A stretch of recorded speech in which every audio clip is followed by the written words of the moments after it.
Conas, how are ye? Welcome back to the Candlelit Tales podcast, where we tell Irish myths set to original music.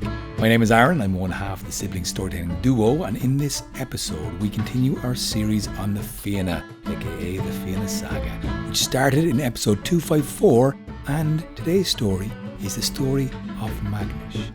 This is one of Fionn's wives, and it is told by Sorcha. To listen to our reflections and our chats and support this podcast, you can join the Candlelit crew by following the links below. But for now, here's Sorcha. Tell us the story, will you?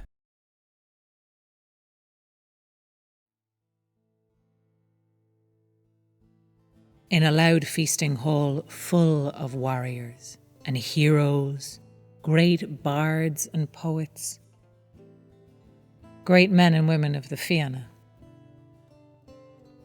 there also walk those who are overlooked. Those who make sure that every warrior's cup is full and plate is filled with the choicest of meats.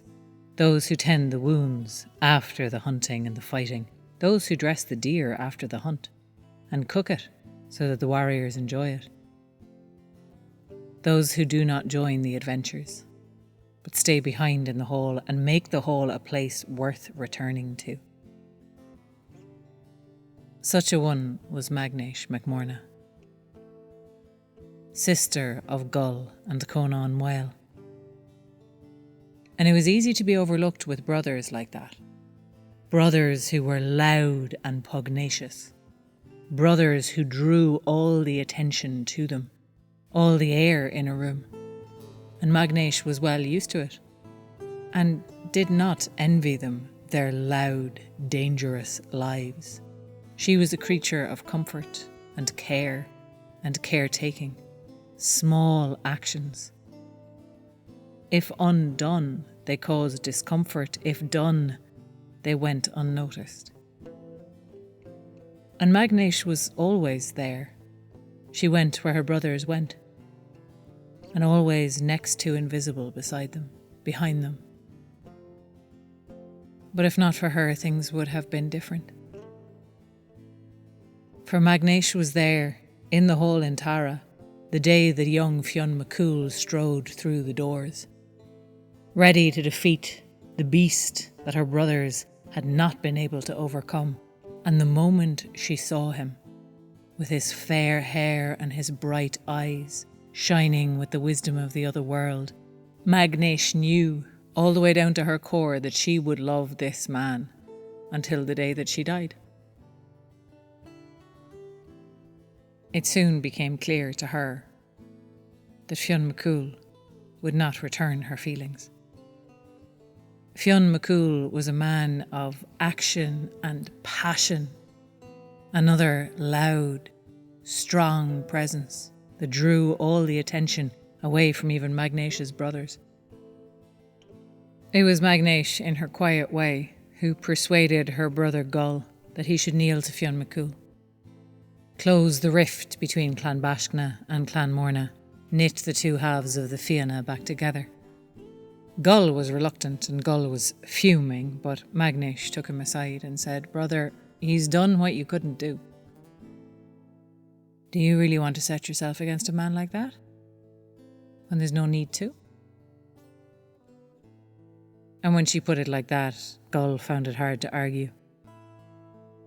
He seldom argued with his sister, for she seldom went against him, and so he listened when she told him what to do. It was a little easier for Gull to kneel to Fionn McCool, knowing that his sister's eyes were on him, calm and reassuring, steadying. Magnéis was there all through the years. She saw Fionn's heartbreak. She saw him devastated by that otherworld woman, Sive. She was the one, when he found the child Oisín, who nursed the boy, bandaged his scraped knees, embraced him when he missed his mother, and cried for the deer who'd gone away. She was the one when her brother Conan came back, with sheepskin on his back in place of his own, that sheared him every spring from then on. so that he wouldn't suffocate under the heat of it. She was the one who knitted the socks from his fleece for the rest of the Fianna, for there were none warmer. Magnéis was always there in the background, warm and unnoticed. And she saw Fionn go through so many different loves and have so many different loves. And it pained her in a dull sort of a way. It wasn't sharp, it wasn't bright. It was a pain that she had decided she had to live with if she wanted to be near Fionn and the Fianna and her brothers, and she did. And so it was a pain that she lived with, like an old wound that ached before the rain. It was an old pain in her heart that ached whenever Fionn McCool came in, bright-eyed and lit up from some woman of the other world that he'd run off with for a sojourn. There was the time that the High King Cormac MacArt's daughter, Alva, came to Almuin, bested Fionn in a riddle competition, and the two of them ran off together for weeks, only for Fionn to come back broken-hearted, for Alva had been too wild even for him, and she had run off further than even the Fianna could follow. And as usual, Magnéis comforted him by cooking his favourite foods, by making sure his favourite blanket was washed and on his bed, by bathing the dogs so their paw prints wouldn't muddy the flagstones of Almuin. But this time, she thought, she might reach for a little more.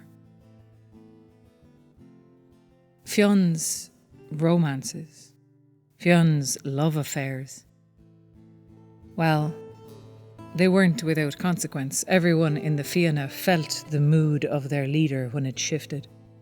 It was like bad weather rolling in, like storm clouds. When Fionn was unhappy, all knew it, and everyone's life was just a little bit harder.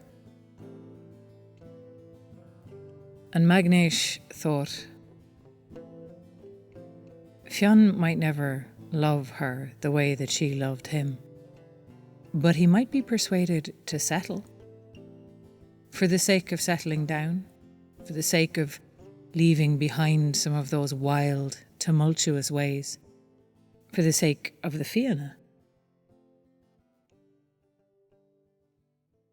And so she brought it up to Gull one day. She waited for Gull to complain about Fionn, who was moping after the latest one of his otherworld loves had left him. She set a cup down in front of him, brimming with mead. And when Gull started his litany of complaint about Fionn, she waited for her moment and she said, he might marry. Gull looked up at her from his one bright eye, from under his bushy eyebrow, and he said, Magnéis, you've never married. Magnéis said, no, I haven't. And then she saw Gull's eye narrow as the thought came to him, as if he'd had it all on his own. He said, Magnéis, you'd never think of marrying, would you? You're here in Almuin all the time anyway. You do everything a lady of the house would do. You manage everything. And she looked away and she said, I hadn't thought of it. I suppose I could. Leave it with me, Gull said to her. And she knew then that things were set in motion.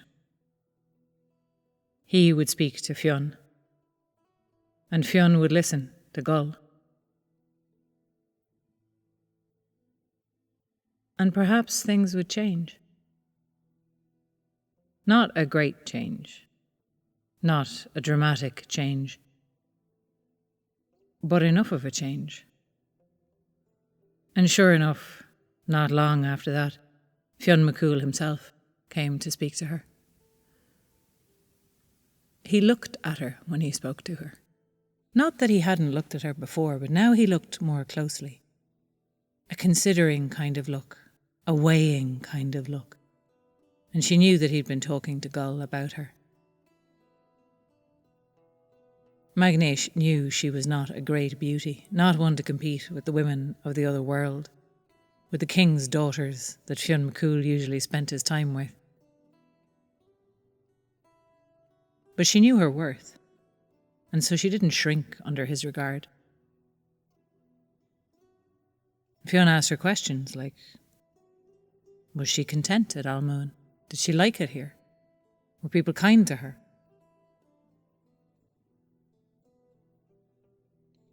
And very, very slowly he circled closer and closer to the question that he wanted to ask her. And very, very carefully Magnéis pretended that she did not know what they were talking about. That she had not set anything in motion. That she was not waiting with bated breath and with her heart hammering for the man that she loved desperately to ask her to marry him.